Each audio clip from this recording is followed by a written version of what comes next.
What's up, Sean? What's up, guys? I'm sure there's a lot of things going on emotionally heading into this fight, but I'm curious for you, what is the most important thing here? Getting the title back or beating Merab and proving you can beat him? Beating Merab, 100%. Like, I wanted the... Even if Merab would have lost to Umar, like, part of me just wanted the Merab fight back. So, the Merab, for sure. Is part of that because you feel like you came pretty close to actually beating him first time round, and it's just a couple of little adjustments that'll make the difference? No, it's just losing. Like, after the first Cheeto fight, like, I wanted that fight back so bad, but I was like, I knew I'd get it back eventually. It had to make sense, timing. This one's the same thing. It's just like, I just got to get that one back. It's funny, I feel like the narrative's somewhat changing about your first fight. After the first fight, everyone's like, oh, Merab washed him, you know, it was an easy win for Merab. But now people are going back and rewatching it and realizing it was a little closer, especially that fifth round. What do you feel about that first fight, and what do you think people were missing in the moment to not realize it was actually that close? Yeah, I think the second and fourth round were so dominant for him. It just kind of took over the whole fight, which I totally get. Like, I analyze my fights more than anybody, so after I rewatched it, I was like, well, that was a lot closer than people thought. But it doesn't matter if it's close, if you lose. So yeah, I'm planning on this one not being so close. You talked about the changes you've made in your personal life, lack of social media and all that stuff. How do you feel that will actually play into the performance on Saturday, if at all? Yeah, I don't know. I guess we'll find out. But I feel just overall and a lot. And I never felt like I was in a bad place or sad place or dark place. I always felt pretty good, but I always felt like I could feel better, you know. So I think whether it helps the performance or not, like, I feel better. So that's all that matters. Physically, I think there was like a video going around of you on crutches a while back there and stuff like that. How much better do you feel for this fight than you were the first time around with Merab? You say crotch? Crutches. Oh, crutch. Like, there's a video going on my crotch. That's not good. Crutches for no, it's yeah, I feel a lot better this fight. This whole camp's been a lot better. Nice. Is your father in your corner for this fight? yeah. Dad's in the corner. His 60th birthday. That'd probably be the coolest gift I could give him. So he's pumped. Does that just make it all a little bit extra special? Just have him there, or? It does. It'll be cool. He gets nervous before the fight, so it'll be kind of, for me, it'll be kind of funny to watch him in the back, and because all the boys, all the corner, like, we've been through this so many times. Like, we're very calm in the back. It's just, another Saturday night for us, but for him, it'll be funny to watch him pretend to be calm. He'll just be like, best of luck. Sean over here. Outside of all the changes you said you've made to your life, but you had a new son, you saw your daughter get her first stripe, you're building a house. So I guess just outside of the stuff that people have been asking you about, just how's life been in general since that first fight? been good. Nothing to complain about. Had a healthy baby boy a couple weeks ago. Hey, that's just, like, all this stuff is fun, and I get to do this. Like, this is all good, but it's like that Sunday rolls around. It's like, back to being dad, back to the family. So that's all this provides to be able to live the life we get to live, and I'm super grateful for it. But yeah, it's puts it in perspective what life's all about. That line you said you were too attached to that sugar character that was on the countdown. Is that why you didn't dye the hair or anything for this fight, or you just didn't want to sit down for it? I just didn't want to sit down for it. I love the pink hair. It's fun, but that's a process, and I was just kind of. I thought bringing back the OG hair would be pretty cool too. I think last time I had this was Jose Quinones. The first time I did my hair was June 6, 2020, so almost 5 years ago to the day. And yeah, so it was pretty crazy. I thought bringing back the OG hair was cool.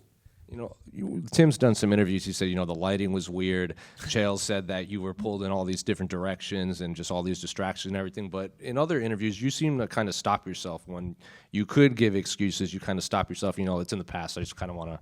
It is what it is. I think is what you say. So it feels like, what is that like? Like, you could give excuses, but you just kind of stop yourself from kind of doing that. Oh no, my hip was my excuse. I've been saying that. I had a torn labrum. It's like. I walked into that cage confident. I was going to beat Merab. I don't regret walking into that cage. He beat me. It is what it is. My performance wasn't as, I rewatched it. There was things I could have done better. But, in the cage that night, I felt good. I just didn't prepare the way I was supposed to because I wasn't able to. It wasn't because I was fucking around doing other things. I was still at a good camp, disciplined, weight was good, everything was good. Just wasn't able to do what you need to be able to do to fight someone like Merab. And Javier Mendez gave an interview after Umar's loss. He said Merab just knows how to win by, like, whether it's showboating or just holding people against the fence and making it look like he's dominating when, you said it's a lot closer than maybe people think. So how is that an accurate kind of description of how Merab wins? Like, he just kind of knows how to squeak out these wins. I mean, he's definitely a master at getting in positions and kind of doing enough to make it look like he's. I mean, the win streak he's on, you can't talk too much shit about it. He's crazy win streak, beating the best guys. He's winning. That's all that matters. And then there was a video of you going on, I think it was on your YouTube channels. You were watching the rematch between Nate and Connor. Was that just a coincidence? Because even Connor seemed to pick up on it on Twitter. I've been just watching a bunch of fights lately. I don't know. Just been watching a bunch of fights. And last one for me, Mario's welcoming Patchy Mix to the UFC. What do you make of that fight? And Patchy not only coming into the UFC, but facing against Mario. Yeah, Patchy adding to the bantamweight is sweet. Makes the bantamweight division even that much sweeter. Fighting Mario's tough. He's super tough. I know he got a lot of shit for that Jose Aldo fight, but he's on a tear. Mario is legit, very, very high level, very skilled. I'm excited for that fight. Sean over here. Any chance you could move the water bottle out of the way? Appreciate it. A lot of talk about these changes, obviously. Like, how much of that is tied into what you feel you need out of a result? Like, are you just happy that you've made positive things in your life and it's completely unrelated to whether you win or lose this fight? What was your question? Sorry. Just all kind of the changes you made. Did you make those working towards a different result, or is all these things separate in terms of the man you're trying to be and the fighter you're trying to be? Like I said before, I've always felt like I'm a happy person, but I was like, my life is everything's so perfect. What I should be even a little bit. I should be more happy. Like, what can I take away to add to my happiness, to my peace? And it was just take away distractions, and that was for me as a person, not necessarily as an athlete, and want to be a better fighter. All that stuff will make me a better fighter, but it wasn't necessarily for that. Gotcha. I was talking to Dominic Cruz about all that stuff going on. He said he feels this is going to give longevity to your career, probably more so than maybe other lifestyle choices would have. Would you agree with that? Yeah, I would agree with that. I'm 30 right now. I feel like we haven't got to see me in my prime. This might be the first fight in my prime, but I want to stick around as long as possible, and longevity is on my mind every day. Do you feel like you have to knock Merab out in this fight, or do you see options for submission or decision? I feel like I can win this fight in any which way, and we'll see Saturday night. Yeah, and if you get that belt back, do you feel like this is a trilogy that would need to be completed, or would you kind of look at other options out there? Definitely possible. I like having options. I like it's nice to be able to have options after a fight, so that's possible. Yeah, and just last one, Merab said he wants to have 4 title defenses this year. He's already talking about having 2 more after you. Do you feel like he is giving you your appropriate respect and focus going into this rematch? I can't tell you what that dude's thinking. I don't know if he knows what he's thinking. 4 is crazy. I mean, if anyone could do it, he ain't going to be able to get it done Saturday night, so no, but someone like that could fucking bust out 4 in a year. Sean, right back here. Sean, over here. After you win your fight against Merab, if you win, what are your plans? Training with Adesanya is something that you will keep? Izzy was just in Arizona. He hit me up. I said, pull up to the gym, hang out, and that was super cool. We live very far apart, so probably won't train with him much more, but just back to work. And who is next? Do you have someone in mind? Maybe Cory Sanhagen? I like I said, the Merab trilogy could be there. Peter Yan rematch could be there. Corey could be there. There's so many options after this fight, but pointless talk about until maybe Sunday rolls around. We can answer that. And is it possible that maybe in the future, if the UFC fans asks for it, we'll see the Sean O'Malley and Chito Vera trilogy? Did you see that last fight? Probably not. Okay, thank you. Sean, the last time you came off a loss was when you finished Thomas Almeida and you went on that crazy streak to become champion. During this camp, did you ever reflect on those times, think about what it took to kind of buckle down and do what you did there and prepare to do something similar? No, I definitely, yeah, the Thomas Almeida fight was one of my favorite performances, one of my favorite knockouts. So, coming off that loss and coming back to that performance, definitely, I've watched that fight back a few times and would love to Thomas Almeida Merab. And I respect the life changes that you made, and I'm assuming that they helped you in other ways other than your professional MMA career. Did you feel refined, healthier in other aspects of your life? And if so, what were they? I just feel more slowed down. Like life's just a little bit slower in a good way. Thank you. Is like kind of on that same note, do you feel like maybe you're able to be more present with especially your family now that you're kind of maybe not distracted with that persona, that the Sugar Sean persona? 100%. What in what ways? Like, are you just doing more things with your family, or like, how does this kind of manifest? I just feel like I'm not, you catch yourself, even if I catch myself driving, like kind of surfing Instagram, like, what the fuck am I doing? Just like catch myself and doing stuff like that, or like playing with my daughter, surfing X, like what am I doing here? So I feel like it just, limiting those distractions, definitely more present with the family, with training, with friends, just in general. And it just seems like in general, I mean, you got your father in your corner. You're talking about a lot better times with your children and that kind of thing. Do you just feel like you've grown a lot closer to your family, especially now that you're 30? I enjoyed my 20s.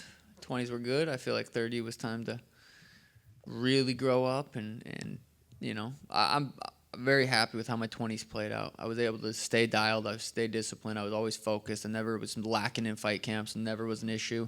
I just now feel like I'm just evolving. Do you think you would have gotten there if maybe that fight in September didn't go the way it did, if you'd won that fight? Yeah, I do. I do think I would have gotten there because I've wanted to do that for a long time. I think that just kind of either pushed it forward, but I do think I would eventually have gotten to this spot. But, you never know. And then one more question about the fight itself, the fact that this is a rematch. You're no stranger to rematches now. How much do you kind of, especially from your first experience with Cheeto and everything, how much do you draw upon the fact that you've had time in the cage with this person to be able to help you in this case? Yeah, I mean, we both had 25 minutes together, so if it helps me, it helps him. But he didn't get the best version of me, so I don't know if he's overlooking me. I don't think he is. I think he knows this is a tough fight. But yeah, I feel like I got a good version of Merab. I think he's in his prime right now. He's had the best performance of his life against Umar. But I don't think he got the best version of me, so I think I can surprise him. Actually, one more question. I mean, we've seen you kind of have some fun in the cage, too. You like to whip out the basketball moves and that kind of thing. Are we still going to see that if you're feeling it, or is that kind of past now? It just comes out when it comes out. I don't plan that shit. Okay, thank you. Just to kind of play off the theme here, I guess, when you gave up these things, you said you were more present, but did you pick up any, like, new hobbies? Did you start, maybe reading more? I mean, was there anything that to pass the time? Definitely been playing some poker. Okay. Poker with the boys is a hell of a time. It's but pretty much it. Other than that, everything else is just a little poker. Was there one that was harder to quit than the others? What's your full list of changes? I mean, what's your list, and which one was maybe the hardest one to give up? They were all, I haven't had an issue with any of them. It's just like I'm just done with them. Now we're here. That's gaming, social media. Anything else? No, that's about it. All right, over here. Last time I asked you about Dana White privilege. Do you think that concept still plays a role in how fighters get opportunities in the UFC? I don't know. You have to ask Dana that, but they see potential in people, and if you give the UFC opportunity to if you go get some sweet knockouts, they're gonna post them. It's gonna be all over. You do some sweet shit, they're gonna post it. They can't make that shit up. That shit I did. Like, I've earned where I'm at, and super grateful for the UFC. Yeah. One other question. Your coach Tim Welch recently said Merab is the best bantamweight of all time. Do you also believe that? I do. Yeah, Merab's the best bantamweight. I think Aljo was. at the time I beat him, and I think Merab is right now too. All right, thank you. Sean, obviously this McGregor thing kind of blew up online, and you watching the Diaz fight. I wonder, like, what do you gauge? I haven't seen it, to be honest. Fill me Right. in. Oh well, of course you're not on social media. But what do you gauge when you watch that fight? Because I can't think of it as being like a particularly similar matchup stylistically or anything to this rematch between you and Merab. Well, I was watching a Connor Nate. I don't know what you're talking about, but Yeah. I want to tell me what. No, but basically, like this footage of you watching the Conor Nate rematch. Like you mentioned, you've been watching a lot of fights. What is it you gauge from watching that fight in particular? I mean, it doesn't seem like a super similar fight to this one coming up on Saturday.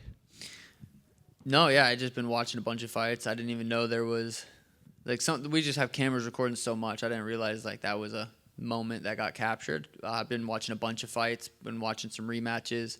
Watched Chuck versus Randy. Which I've never watched Chuck Liddell fights. Like obviously I knew who he was, but I've been watching a lot of old school fights. It's been cool. But yeah, I've always taken inspiration from Conor fights. I watch Conor fights more probably than my fights more, but I've watched a lot of Conor fights. But what did Conor say? Well, he was very complimentary. He was basically comparing the way you're preparing for this fight to how he prepared for Nate too, and it seems as though the relationship's back on track between you two. Hell yeah, I'll take it. Are you happy about that? Like obviously, I know it's been rocky with you two, but it seems like now all good again. I'll forever be a huge Conor fan. I feel grateful to be able to watch his come up like in my generation. Like I watched it happen. So I think we'll look back. I mean, he had one of the craziest careers. So it's cool to be able to watch it happen. While I was getting into the UFC and everything. So yeah. I'm pumped that the relationship's back to good. And last thing, just you've had a pretty star-studded kind of camp, and people talked about Izzy before, and I know that Demetrius Johnson was over as well. How much I'd imagine DJ probably you can gauge a bit more because he's more your size and someone who can better replicate probably what Merab can do. But how much does it benefit having sort of A-list names like that in the camp? Yeah, I think it's cool just for the guys that train at the gym. You see Israel Adesanya come in and take class, and you see Demetrius come in rolling the gi. Like it's just super inspiring to everybody. It was inspiring to me to see how humble they are and wanting to continue to learn. It was both. We trained one session with both of them. It wasn't like, hey, what do you think? What should I do? Hey, like do this for Merab. Like it wasn't like that. It was more just kind of random, but it was really really cool. Oh, and also, do you know what's going to happen with your mate Schmitty after the fight? Is he going to get into the after party? I got a jet home at 3 a.m., brother. There's no after party this time. I'm going straight home. Thank you. Sean, over here. Looking back at your previous fight, is there a specific thing that you have learned that you think that will be crucial for this fight against Merab, the rematch? I go with this kind of mindset every fight. It's like every time I fight someone, most of the time, it's like for them to take me down. Like, don't let him touch me. Don't let him touch me. If he doesn't touch me, I win the fight. So it's the same mindset I went in with Aljo.